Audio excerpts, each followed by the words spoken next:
Jason, we'll check back with you.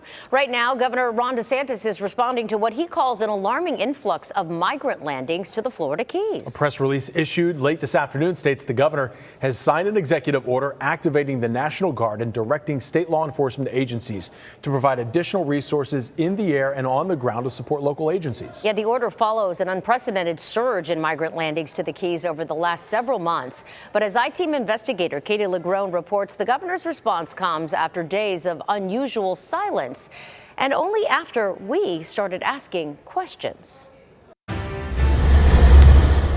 Recent images from U.S. Border Patrol's Miami Sector and Homeland Security Task Force reveal a glimpse into the latest deluge of migrant landings in Florida. Their arrivals, often by dangerous, rickety boats like these, are happening almost daily, even multiple times a day along the Florida Keys, the southernmost point of the U.S., just 90 miles from Cuba, where many of these migrants are fleeing. This is crazy. This is out of control. We can't sustain it.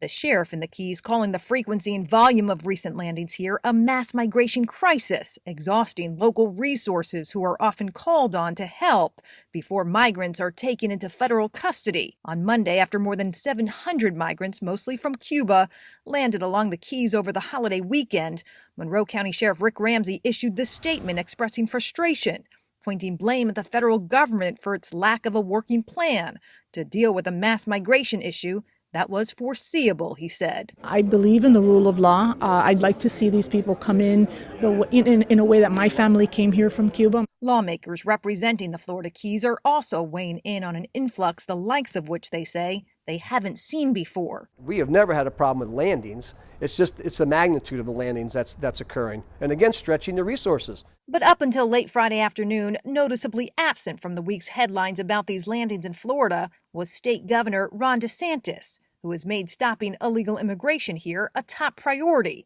and has injected himself into the immigration debate even when it involves migrants in other states. Back in September, he took credit for funding and organizing private flights that transported nearly 50 asylum-seeking migrants in Texas to Martha's Vineyard. Now, what would be the best is for Biden to do his damn job and secure the border. Calling it a response to Biden's border crisis. When resources are on the shore and somebody's having a heart attack and all the ambulances are somewhere else, this is a bad thing. So we need some help, and I fully expect to get the help we need. On Thursday, a day before the governor issued this press release announcing he's activating the National Guard and directing state agencies to provide additional resources to the Keys, we asked Republican Representative Jim Mooney, whose district includes the Keys, what, if any, communication the governor has had with him and local leaders in the area about this latest surge. Not with me directly. It's not to say that he hasn't been in touch with local officials in the Keys, but I don't know that he has. I did send a text to the staff today, just letting the governor know that it's escalating at this point. When asked about any communication the governor had with the sheriff's spokesperson didn't respond. Thursday evening, after multiple requests for a response, a governor's spokesperson sent us this statement. We are aware of this situation and presently working on it. The governor is committed to acting within his power to shield Florida from the disastrous effects of President Biden's abdication of his responsibility to secure our nation's borders.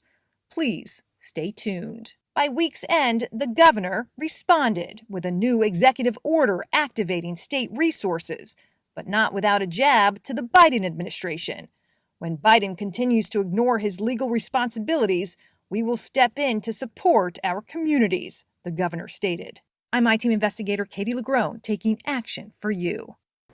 Meanwhile, yesterday, President Biden announced changes to the nation's immigration policy that include turning away Cuban, Haitian, and Nicaraguan migrants who enter the U.S. illegally at the Mexican border. Federal agencies have not responded to our questions or how those policy changes impact migrants who enter through Florida's maritime borders.